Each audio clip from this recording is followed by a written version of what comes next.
let's go.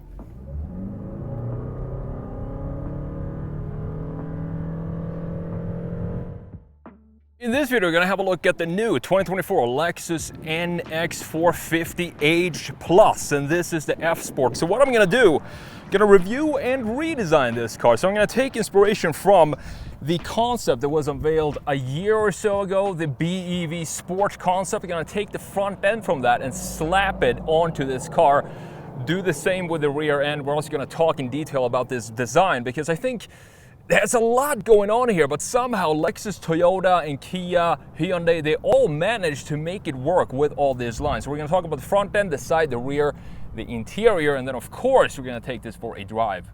Now, before we jump into the actual review of this 2024 Lexus NX, let's have a look at what this could look like if we take inspiration from Lexus' latest design language, which is the BEV concept. Specifically in this case, I'm going to use the BEV Sport concept, which I think looks fantastic. It looks almost like a new Lexus LFA style when you look at the proportions of this thing. Of course, it's a battery electric vehicle, meaning that we're not going to see a lot of air intakes in the front end, but I want to have that here because I want the next generation NX to still be a proper hybrid. So I'm applying this front end here onto the proportions of the 2024 NX. I need to work a little bit on the height of the graphics because, as you know, the BEV Sport concept is a proper sports car and we can't have the same front end, of course, in height, and the graphics needs to be modified to suit an SUV. I'm also adding the wheels from the BEV Sport concept onto this and adding a little bit of width to the rear tires. I do think these wheels look pretty good with this type of design. I'm doing the same thing in the rear. The rear is a little bit more tricky because I just wanted to take the key graphics from the BEV Sport concept, which is the headlight and the headlight housing, and apply that onto this design. And once that is done, I need to mold the rest of the body around these key graphics to have a fluid continuity and an integration of these new graphics that we're using for the NX redesign, and also make it a little bit more simplistic in its styling with all these creases and lines that we have on the current NX. Remove specifically the lower section, the lower corner, that little fake intake. I don't want to have that here because I don't think it suits the overall design. Last but not least, I'm going to slap on the same wheels that we have in the front view, which is still the same wheels from the BEV Sport concept, and I do think it actually looks really good. It looks clean to have. It looks like a Lexus still with these type of graphics. Here you can see the before and after. It's pretty clean. It's still, again, I still think it looks like a proper Lexus, and I'm pretty sure Lexus is going to go in this direction for the next generation NX. Under the hood, we do have a 2.5 liter inline 4 with 3 electric motors. Total power is 304 horsepower, connected to an 18.1 kilowatt hour battery pack. And it comes with a CVT gearbox. Now that is something that I definitely wanted to see a change for specifically this size of car, the NX. I do understand if you put a CVT in the Prius, for example, but not for the NX. 0 to 60 is still a pretty quick car, 5.5 seconds. Top speed comes out at 125 miles per hour. Fuel economy is also pretty good since it is a plug-in hybrid. You have 33 city, 33 highway with about 40 miles of EV range. And the base price for this comes in at just under $60,000. So with that said, let's have a look at this design. Specifically, let's start with the front end. And again, this ultrasonic blue, you can see just how beautiful it is in the sun. A lot of metallic flakes in this color, looking really cool. One thing that is definitely clear for Lexus is you instantly recognize the design language as a Lexus, and this being the F Sport, which is definitely the variant that I would pick. Everything here is gloss black, which looks great. You also have functional air vents, curtains here on the side, full LED headlights, and look at this beautiful chamfer that goes underneath here, and how the L shape of the LED, a Lexus LED, points inwards and feels like it's pushing the grille inwards here. I do love this treatment of Lexus these days. It just has a very unique design to it. You have the fog lights located down here at the bottom and all the way down. You can see that we do have a different color for the lip. So the lip itself is silver on the F Sport, and I do think that adds a little bit of contrast to this design. It looks super clean to have this being silver in combination with this ultrasonic blue. And we talk a lot about BMW having huge grills, and you can definitely not compare that grill size to the size of the Lexus. But again, some people might think that the Lexus are a little bit over-stylized, same with Toyota, Hyundai, and Kia. But for some reason, having a huge grille in the front end of the NX, it just feels right. It doesn't feel oversized in this case, and they're doing a great job implementing the key graphics in the front end to make it look nice and have everything feel like nothing is out of place. On top of the hood here, you can see we do have these beautiful lines coming down from the A-pillar going into the hood and kind of have this beautiful curvature to it before it meets the front end of the grille. And last but not least, you do have a massive Lexus logo in the front end with the front mounted camera located right here. So coming around to the side view, and this being the F Sport, I kind of feel like these black wheels are actually suitable. It suits this car to have black wheels because everything else, all the trim around the greenhouse, the side mirrors, the front end, the rear is now black. So having black wheels looks pretty nice in this case. These are 20-inch wheels. The spoke design has some nice sort of twist to them, looking very cool.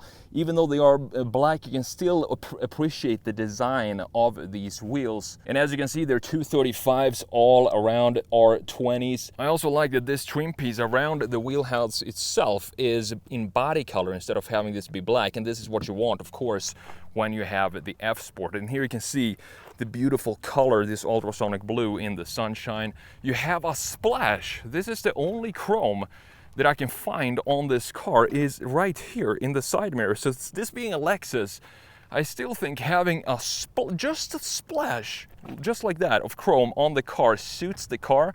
Because after all, this is a luxury car, so having a bit of chrome suits this car as well. And I'm glad that you just kept it to the side mirrors right here. The rest of the trim, as you can see around the greenhouse here, the windows is all blacked out as well. Now looking at the overall proportions of this car, this SUV, I do think it has very clean proportions.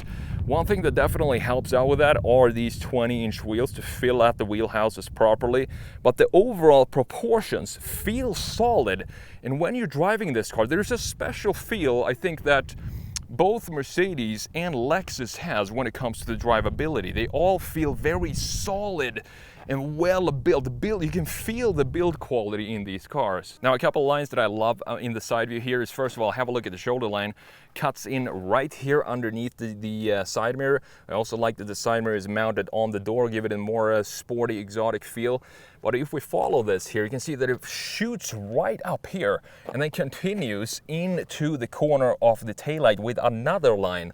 Looking further down, we do have the same sort of treatment in the lower section. You can see that this line right here shoots up right in this area. So we have a very dynamic design with these two lines shooting up, creating a forward motion when you look at this from a side view. Moving on to the rear view, and this is probably going to be my favorite view for this car because everything, first of all, everything is LED and they're also very Lexus-like, very dynamic. Look at the thickness that we have for this big piece of LED, looking fantastic. You also have LED indicators right here, and this being a Lexus, I think a light bar is suitable for this car. And again, this black trim comes back for the taillights as well. I do wish in this price range and for this type of segment of SUV, I want to have this wiper be hidden underneath here, but that's just a small little detail. Further down, you can see that we do have some styling pieces here in the side fenders, and these are not functional. These are sort of Mercedes-like that they put on pretty much every single Mercedes. Even the C-Class has these type of styling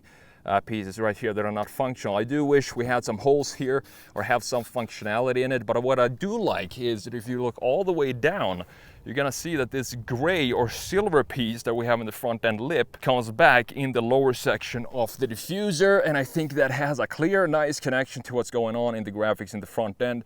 Also, these little fins here creates some sportier feel for the F-Sport and looking super cool. But the overall design here still comes back to the Lexus design language. A lot of lines. You can see that from these areas here, this has a connection to the graphics we have in the front end, and they're also pointing. If you draw a line here, it points toward, everything points towards the Lexus logo in the middle, which I think is a nice touch. Also with these lines right here. Let's open up the trunk and let's check this out, how much space you actually have back here. It's pretty decent, but the thing is, this is a sportier looking SUV.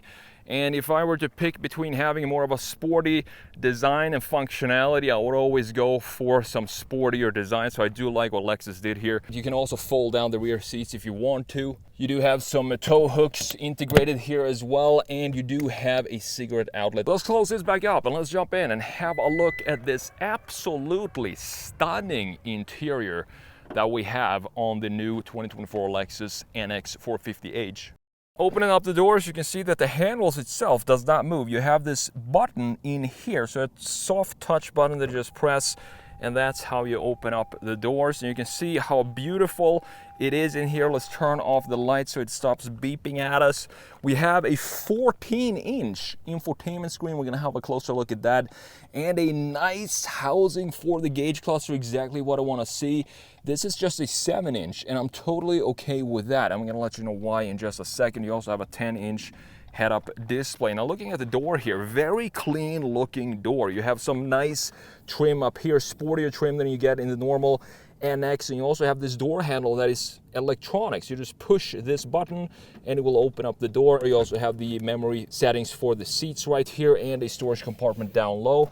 The seats themselves are obviously, being a Lexus, power adjustable, very easy to use. So let's jump in here and let's fire this beauty up and let's see what this is all about. First of all, the overview in here, looking great. This is a 14-inch infotainment screen, and it's not easy at all to integrate this type of design in a overall, as I said, a car that has this much styling going on. To have a 14-inch screen integrated in this way, I do think they did a fantastic job with that. Let's start up top. We have soft touch material all across this top part of the dashboard.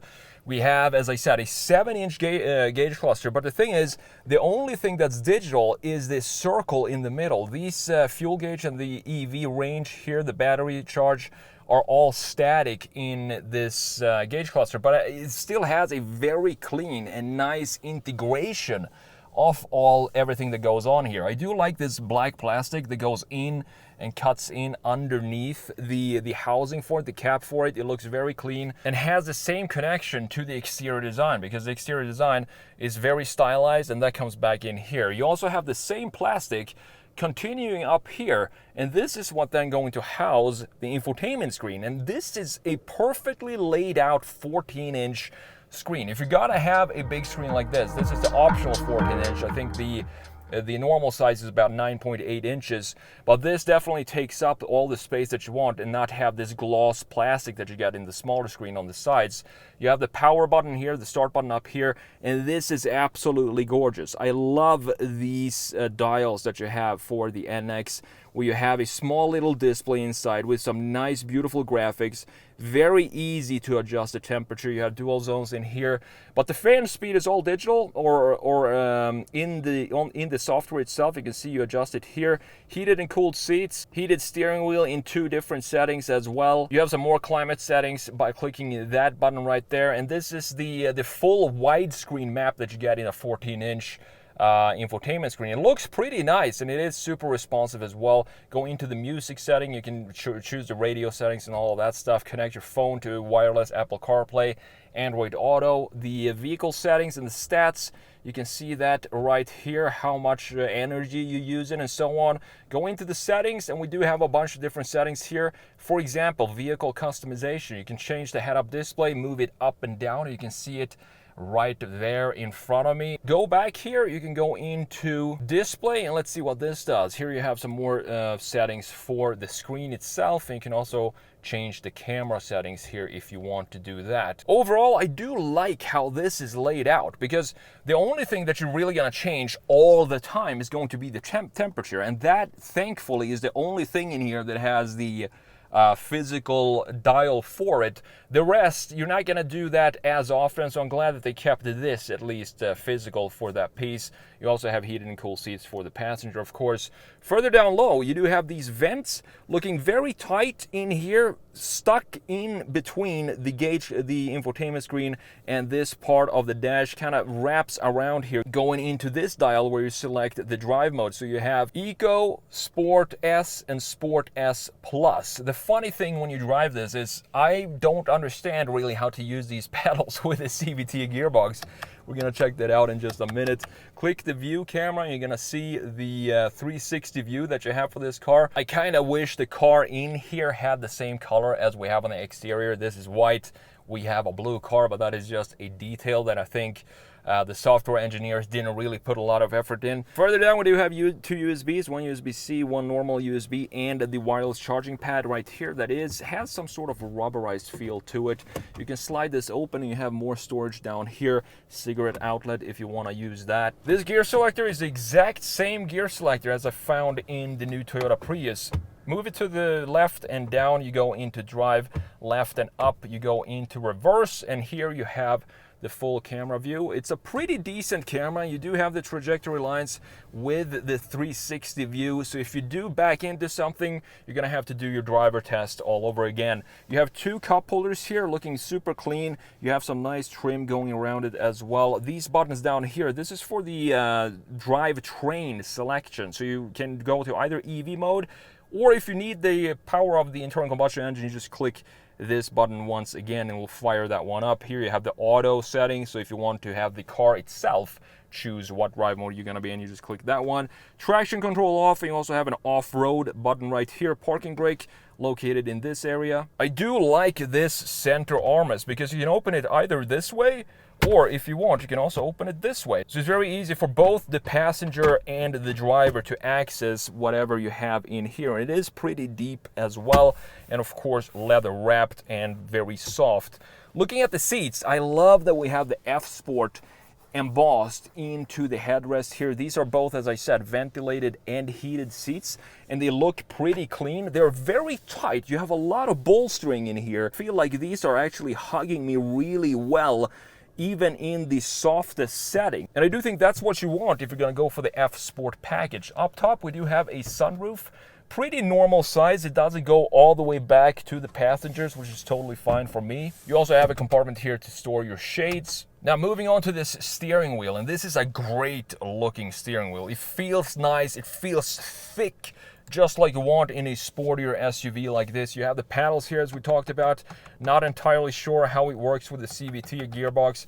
It feels like they simulated the gears in this car when you drive this.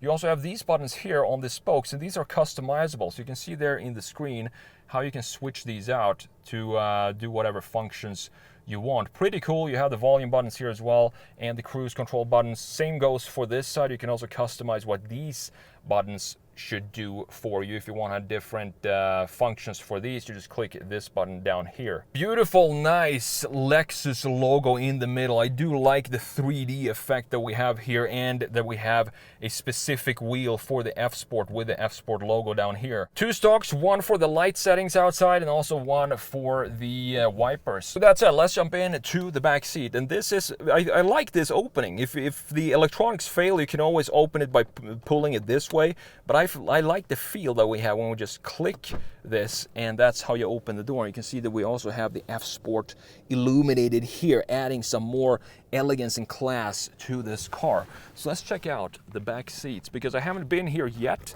and I'm gonna sit right behind my own driving position.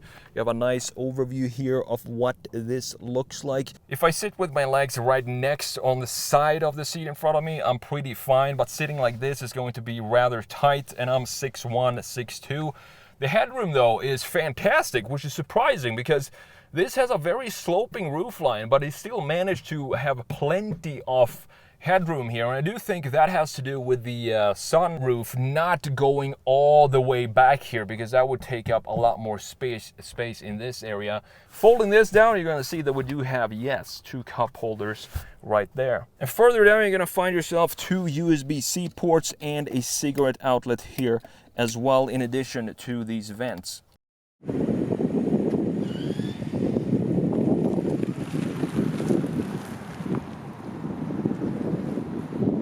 Okay, let's take the 2024 Lexus NX 450h Plus F Sport for a drive. We're starting off in very chill EV mode. Let's put it in Eco and just rolling across this gravel parking lot here at Red Rocks. Not the smoothest surface, but this is a Lexus. It is still very, very comfortable to drive this. We're gonna put it in, we're gonna fire up the internal combustion engine when we get out to the main road out here. I do get this special feeling from 2 brands, and that is Lexus and Mercedes.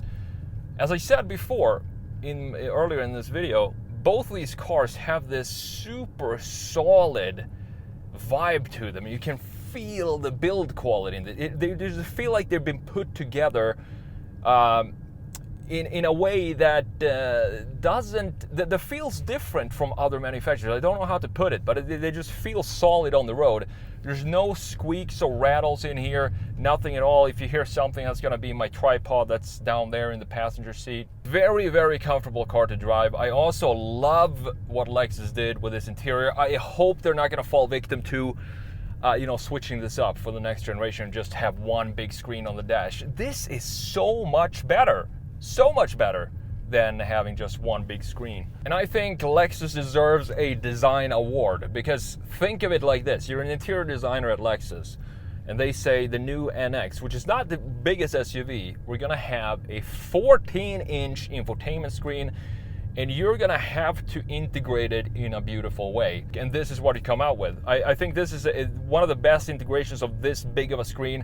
Usually I would always go for the smaller screens, just because I don't like the integration of these big screens. I just feel like they're not part of the rest of the interior. But in this case, I don't mind having the 14-inch screen because it looks so good in the rest of the interior. So fantastic job doing that integration from Lexus. All right, so we're coming onto the main road here. So let's pop it into Sport S. Now let's go one step further, Sport S Plus.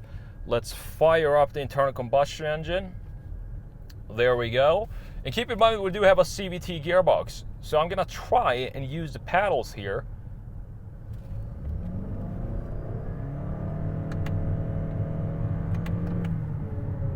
So nothing really happens. I do think I need to go down to the S logo down here maybe.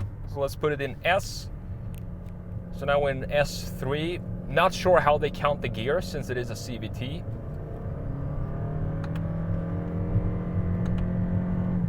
So I'm switching gears, but it still sounds like a scooter. You don't hear any gear shifts. You just see the number on the gauge cluster change. So it's very confusing, and I feel like the paddles for this type of car in a CVT feels a little redundant. I'm not sure why you would ever use them. I would never use them, that's for sure. I keep shifting, but it still keeps revving. It's such an interesting experience to drive this car with the paddle. So let's put it back into drive, because I don't really want to use the paddle. They have zero function in this car. And that, to me, the CVT gearbox, if this had an 8-speed or a 9-speed or something like that, a modern normal transmission that's not a CVT, this would be an absolutely fantastic car. For me, at least. The only thing that lets it down is the CVT gearbox. It just revs and revs and revs. And for this type of SUV, I really want to have the ability to shift myself. What a CVT gearbox does to me, it feels like I'm using so much gas all the time. It's such a weird choice to put this transmission into this car. But you know what? The good news is it's still a fast SUV. 0 to 60 in 5.5 seconds, which is not bad at all, even though this is one of the least powerful SUVs in this segment. For example, I would probably go for the XC60 Recharge if I was in the market for an SUV like this. It has more power, and I also like the styling, the more Scandinavian, simplistic styling of that car. But this is how the Japanese design cars. They like to splash a lot of lines onto the car itself, and they somehow manage to make it work. So you know what? I'm gonna go back to just Sport S, not the Sport S Plus. Maybe we don't rev it so much every time we step on the gas. Doesn't feel like it. It feels almost exactly the same as the Sport S Plus, just the Sport S mode. The brakes are fine too. Very easy to regulate your pressure and the braking itself. It corners really well, and that's expected from an F-Sport. The thing about today's sport SUVs, manufacturers have managed to make them feel almost like sports cars, even though they sit obviously a lot higher than your regular sedans or coupes, but they're still very fun to drive. So how can we sum up this 2024 Lexus NX 450h Plus F-Sport? As I said, the styling, I love pretty much everything about this design. I think it looks good even with all the lines that we have going on here. I would just change one thing, and that is, as I've said so many times in this video, is this gearbox. We just need a different gearbox to make this a complete package for Lexus, and it's such a shame that they went with the CVT. But other than that, if you can live with the CVT gearbox, it's a fantastic car. Super crisp driving experience. It handles well. It got enough power, 0 to 60 in 5.5 seconds. But if I had the choice between this and the XC60 Recharge, I would go for the Volvo, simply because I do like the gearbox and the styling better in that car.